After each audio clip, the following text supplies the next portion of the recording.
ለማግኘት በጣም እየለፋን ነው። የኤልሳንና የአቶ ተፈሪን ደስታ ለመመለስ በጣም እየለፋን ነው። አቶ ተፈሪ ባልጠበቀበት መልኩ ባላሰበበት መልኩ ተፈልጎ ባይሆንም ያው በአጋጣሚዎች የተፈጠረውን የልጁን ልጅ እንግዲህ በቅፉ ሲያደርግ የመጀመሪያውን ስሜት ማየት ፈልግ እኮ እንደዚህ አርጋ ባለቤቴ እንደዚህ ያርጋ ምናምን ይለኛል። ለማንኛውም ሻምራት እግዚአብሔር ይመስገን፣ እግዚአብሔር ይመስገን። ጸሎታችን ልመናችን አልወደቅም። ስልኳንም ቀየረች። ትምህርት ቤት ሰላም ሰላም ሰላም፣ ጤና ይስጥልኝ ውድና የተከበራችሁ ውድ ሆናችሁ የኔ ቤተሰቦች እንዴት ናችሁ? ሰላም ናችሁ? ሰላማችሁ በያላችሁበት ያም ዳርቻ ሰላም ፍቅር ተመኘሁላችሁ። ዛሬ የመጣሁበት ጉዳይ እንግዲህ ብዙዎቻችሁ ትናንት ዕለት አይታችኋል። እንግዲህ በልዑል የተለቀቀውን ቪዲዮ ስለ ኤልሳ ልጅ እንግዲህ ዛሬ ከዛ የቀጠለውን ነው ዛሬ ማሳያችሁ። በጣም ደስ የሚልም ነገር አለ፣ ደስ የማይልም ነገር አለ። ደስ የሚለው ነገር እንግዲህ የኤልሳ ልጅ ከተገኘው ቀን ጀምሮ እንግዲህ አይታችኋል። እናቶች በደስታ እልል እስከሚሉ ድረስ እንግዲህ የሰው ደስ እና እግዚአብሔር ይመስገን እንግዲህ ልዑልም ከልፋቱ ያን ሁሉ ነገር አድርጎ እንግዲህ በትንሹም ቢሆን እግዚአብሔር ይመስገን ሁሉም ነገር ተስተካክሎለታል እንግዲህ ማለት ነው። እንግዲህ አቶ ተፈሪም እንግዲህ ዛሬ የልጅ ልጁን እንትን ሲለው የሚያሳይ ነገር ነው እና አቶ ተፈሪ በዚሁ አጋጣሚ ግን የሆነ ነገር መጨረሻ ላይ እላቸዋለሁ ስለ አቶ ተፈሪ። ኤልሳ እንግዲህ ቢያንስ በዚህ እንኳን በልጇ ከአሁን በኋላ ከልዑል ጋር ያላቸው ነገር የሚያልቅ ይመስለኛል። ምክንያቱም የሚገናኙበት ምንም ነገር የለም። ያው እስካሁን ድረስ በልጇ ምክንያት ነበር። ከአሁን በኋላ እሷም በራሷ መንገድ እሱ በራሱ መንገድ እንትን ይላሉ ብዬ አስባለሁ። አንደኛ ነገር የልዑል እንግዲህ እኔ ሳላመሰግናት አላልፍም። አዲሷን ፍቅረኛው ያው ስራው እንደሆነ ስላወቀች ምንም ነገር አላለችም። እስካሁን ድረስ የራሷን እንትን ነው እንትን የምትለው ትኩረት የምታደርገው እንጂ ለምን እንትን አልክ ምናምን የሚል ነገር እስካሁን በሷ በኩል አልሰማውም። ሞት ደግሞ አቶ ተፈሪ ዛሬ ምን እንዳደረገ ልዑልና ኤልሳን ለማቀራረብ በጣም የሚያደርጋቸው ነገሮች ብታዩ አታምኑም። በቃ በእርግጥ አባት ነው፣ ላትፈርዱበትም ትችላላችሁ። ግን ደግሞ ልዑል አዲስ እንትን እንዳለው እያወቁ እንደዚህ ሁለት አንደኛ ነገር ለልጅቷ ተስፋ መስጠት ጥሩ አይደለም። የማይሆናትን ሰው እሷም በራሷ በአንድ እንትኗ እንደማይሆናት ታውቃ እንትን ማለት ትችላለች። ከዛ ውጭ አቶ ተፈሪ እውነቱ ስንናገር በፍጹም እንዲለያዩ አይፈልግም። በቃ ሁለታቸው ባገኘው አጋጣሚ ሁለቱ አብረው እንዲሆኑ የሚያደርጋቸው የሚነግራቸው ሁሉ ነገር በቃ ኤልሳ ወደ ልዑል ተስፋ እንዳትቆርጥ ልዑልን እንትን እንድትል ምናምን ነው የሚገፋፋት። እና ቢያንስ ዛሬ ልጃቸው አግኝተዋል፣ መርቀው እግዚአብሔር ይስጥ ብለው እንትን ማለት ይችላሉ። ልዑል እኔ ከአሁን በኋላ በዚህ ጉዳይ ላይ ብዙም መናገር አልፈልግም።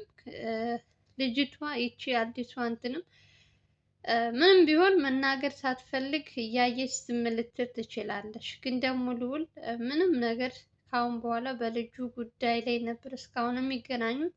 ከአሁን በኋላ በራሱ የራሱን አዲስ ህይወት ማስተካከል ነው ያለበት እንጂ በቀን በምን ማን አቶ ተፈሪ በጠራው ቁጥር እዛ ቤት የሚሄድ ከሆነ ከኤልሳ ጋር በየእንትኑ የሚገናኝ ከሆነ የእውነቴን ነው የምላችሁ፣ ሴት ልጅ ነሽ፣ ትቀኛለሽ፣ ብዙ ነገር አለ። እንዴ እናንተ በራሳችሁ እንትን ስታዩ አንዳንዴ እንትን የሚይዛችሁ ነገር አለ። በቃ እንዲህ ብልስ የሆነ ነገር እንትን ቢልስ ትሉና ሉንታ የሚባል ነገር አለ። ሸሚዟትም ሊሆን ይችላል ልጅቷ ዝም የምትለው። ግን ደግሞ ልዑል እያየች ዝም ከምትል ከነሱ ከአባቷም ከኤልሳም መራቅ ቢችል ጥሩ ነው።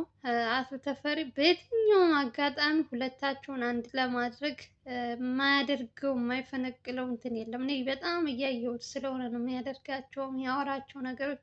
ምናልባት እናንተ ተመልካቾች ላታዩት ትኩረት ላሰጡት ትችላላችሁ። በእርግጥ አባት ነው፣ ልጁ እንድትጎዳበት አይፈልግም። ሞር ደግሞ የልዑልንም እናት ደስታ ማየት አለበት እና የአቶ ተፈሪን እንግዲህ ግን እኔ ከምንም በላይ ደስ ያለኝ ነገር ምንድን ነው ካላችሁ ልጁ መገኘቱ፣ ህፃኑ ልጅ ደስ ብሎኛል። ከዛ ሲቀጥል ደግሞ አይታችኋታል የልዑልን እናት እንግዲህ ስትሰማ ምን እንዳለች። የእውነቴን ነው የምላችሁ ለሰው ያላት ደስታ በቃ ልዑል እኮ የወረሰው ከእናቱ ነው። መልካምነት፣ ቅን፣ በቃ የሰው ደስታ የሚያስደስታቸው። አንዳንዴ ግን የእውነቴን ነው የምላችሁ በሚያስቀና ነገር ብትቀኑ ራሱ በጣም ነው እንትን የሚሉት እና አሁን ብዙ ጊዜ ካያችኋቸው የልዑል እናት ለሰው ደስታ ሰው በቃ በተለይ በልዑል በኩል መጥቶ ስኬታማ ሲሆኑ ያሰቡትን ሲልላቸው ሁልጊዜ ከእንትና ወንድና አንዲት ሴት ስማቸው መስፍን አግቷቸው የነበሩት ሁለት ልጆች ስማቸው ጠፋብኝ። በእነሱ ጊዜ ራሱ ካያቸዋቸው የልዑል እናት ምን አይነት እንትን እንዳላት ልጆቹን እኮ አታውቃቸውም፣ ግን ተገኙ ሲባሉ ምን እንዳለ ዛሬም እንግዲህ የኤልሳ ልጅ ተገኘ ስትባል ምን እንዳለች እንግዲህ አይታችኋል። በጣም እኔ እንጃ የእውነት በጣም ደስ ብሎኛል። ብቻ እግዚአብሔር ይመስገን የልዑልም ድካሙ ልፋቱ እንዲሁም ከንቱ እንትን አላለም። እሱም ሲጀመር የሆነ ነገር ከጀመረ ሁልጊዜም እስከ መጨረሻው ድረስ ተፋልሞም ቢሆን ከገቡበት ገብቶ ነው ልጁን እንትን የሚለው። ግን ደግሞ ፈጣሪ ደግሞ ሲያግዛችሁ እናንተም እንግዲህ እሱ ደግሞ በጣም ከሚባለው በላይ ለሰው መልካም ነው እና እግዚአብሔርም አግዞት በእናንተም ጸሎት እንግዲህ ብዙዎች ልጅ አልወለደችም ብዙ ነገሮች እየተባለች ካውቃ ነው ከሱ ጋር እንትን ለማለት ነው ብዙ ነገር ሲወራባት ነበር። ግን ትክክለኛው ግን ይሄው እውነቱ ሲመጣ ልጅ እንዳላት ልጁም የተገኘበት እንትኑ በጣም እንትን የሚል ነው።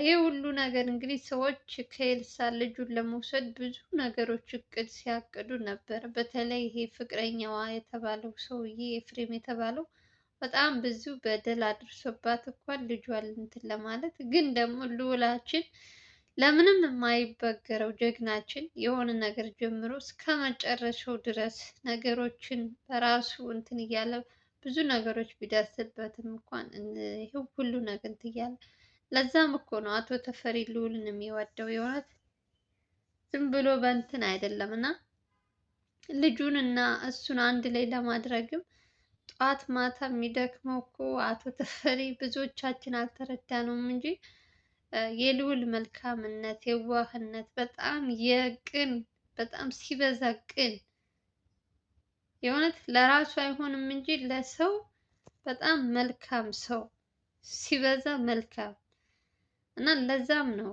ብዙ ጊዜ ካያችሁ ሰዎች በልዑል በኩል መጡ የሆነ ነገር ሳይሳካ የቀረ ነገር የለም።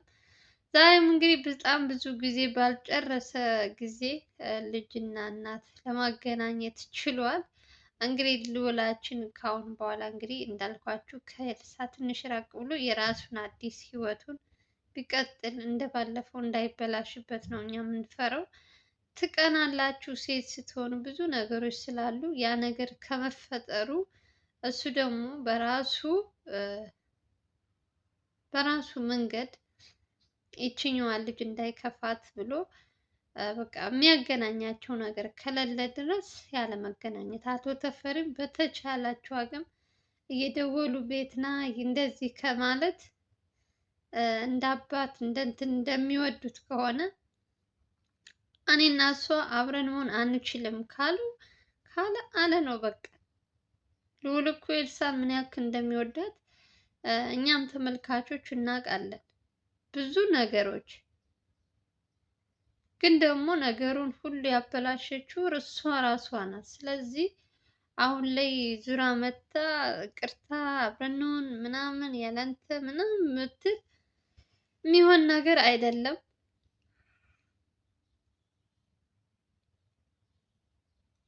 ሁሉም በጊዜው ነው። ስለዚህ ኤልሳም ቢሆን አቶ ተፈሪም ቢሆን እሷም ገና ልጅ ናት፣ ማግባት ትችላለች የምትፈልገውን። ልጅ ስላላት ባላታገባም ማለት አይደለም። የፈለገችውን አማርጣ ማግባት ትችላለች። ስለዚህ ምንም የሚያግታት ነገር የለም። ያው እንግዲህ ሲደውሉለት ዝም ብለው መሄድ የለበትም። ከአሁን በኋላ ጥንቃቄ ማድረግ አለበት ልዑል በተቻለው አቅም። እገዛም ከፈለገ በውጭ የሚፈልጋቸውን መጠየቅ፣ ቤታቸው ድረስ መሄድ የለባቸውም። አንዳንዴ በጣም ብዙ ነገሮች ካሰባችሁ የሆነ ነገር ሆን ብሎ እንትን የሚያሳስታችሁ ነገር አለ፣ ሳትፈልጉ በግድ ማለት ነው። እና የሆነ ነገር አስበሽ የሆነ እንትን ባይሳካ ምናምን ትይና መልሰሽ ደግሞ ነገሩን እንደ አዲስ እንትን ትያለሽ። እና የአቶ ተፈሪ ደግሞ የሚፈልገው ሁለታቸውን አንድ ላይ ለማድረግ ስለሆነ በሱ መፍረድም አትችሉም። ልዑል ጋም ስትመጡ ደግሞ አቶ ተፈሪ እገዛ የሚያስፈልገው ከሆነ ያለ ማገዝ አይችልም፣ ማገዝ አለበት። ግን እንደ እንትን ደግሞ ስታስቡት ደግሞ ዝም ብሎ የሚታለፍ ነገር አይደለም። ስለዚህ ሁሉም ነገር ለእንትን ነው። እግዚአብሔር ይጠብቃችሁ። እስካሁን ብዙ ነገር አሳልፈዋል። ከአሁን በኋላ ደግሞ እንግዲህ ራሱ ጥንቃቄ ማድረግ ባለበት መልኩ መጠንቀቅ አለበት። ብዙ ነገር በኢየሩሳሌም ብዙ ነገሮች እየተወሩባት ነበር። ግን ይሄ ሁሉ ነገር ልዑል ሊሆንም ላይሆንም ይችላል ብሎ እንደምንም እስከ መጨረሻው ታግሎ ልጇን አስመልሶላታል። ስለዚህ ይሄን ነገር ሁሉ ካደረገላት አመሰግናለሁ ብላ እንደውም አመስግና ምን ብላ መለያየት ነው ያለባቸው እንጂ አብረን ኑር እንደዚህ በል እንደዚህ እያለች ልዑልን ማወዛገብ ራሱ የለባቸውም ሁለታቸው። እና ደስ ብሏችኋል እንግዲህ እያያችሁ ነው። መቼም የአቶ ተፈሪም እንግዲህ የልጅ ልጁን በስከ መጨረሻ እንግዲህ በስንት በልዑል እና በእግዚአብሔር ቸርነት እንትን ሲል ምን አይነት ደስታ እንደተሰማው ልነግራችሁ አልችልም።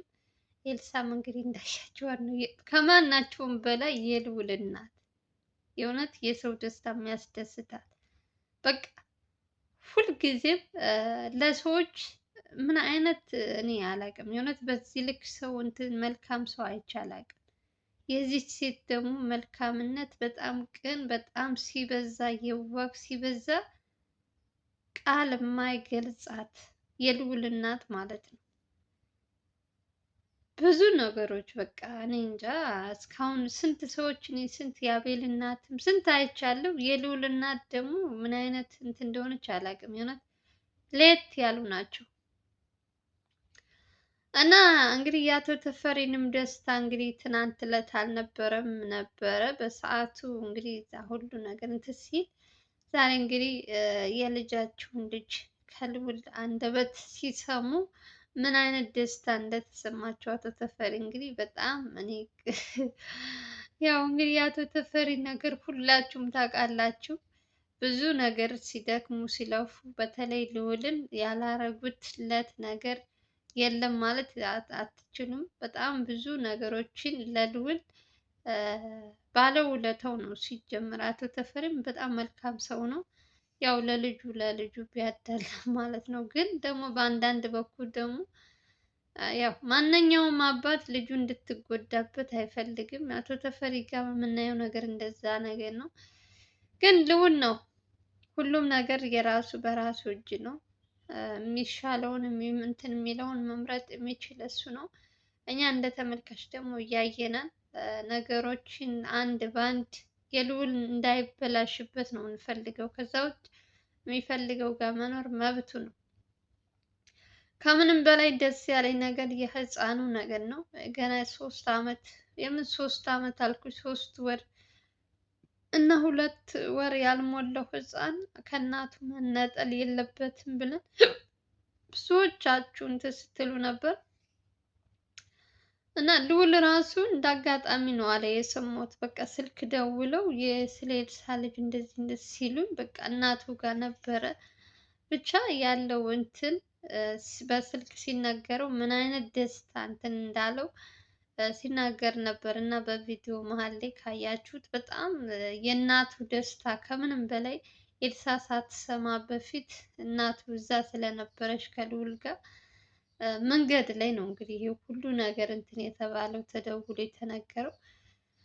እንግዲህ እግዚአብሔር አንዳንዴ ስትደክሙ ስትለፉ በስከ መጨረሻ ባላሰባችሁት እንትን እንደዚህ ስኬታማ ትሆናላችሁ። ልዑልም እንግዲህ አትድከም አትልፋ ሲለው ኦልሬዲ ልዑል ያው ይሰራል በስልክም በተለያዩ ሰዎችም የእሱ ሰዎች ወደ ክፍለ ሀገር መሄድ ካለባቸውም እንደዚህ አይነት ከባድ ከባድ ውስንት ሲሉ ኖር ወጣ እያሉ ነው እንትን የሚሉት።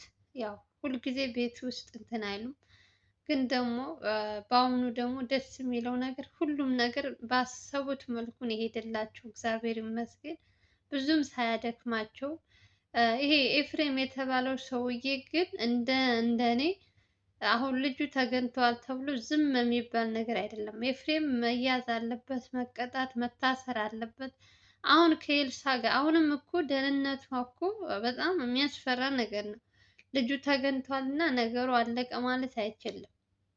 ለአቶ ተፈሪም እፈራለታለሁ።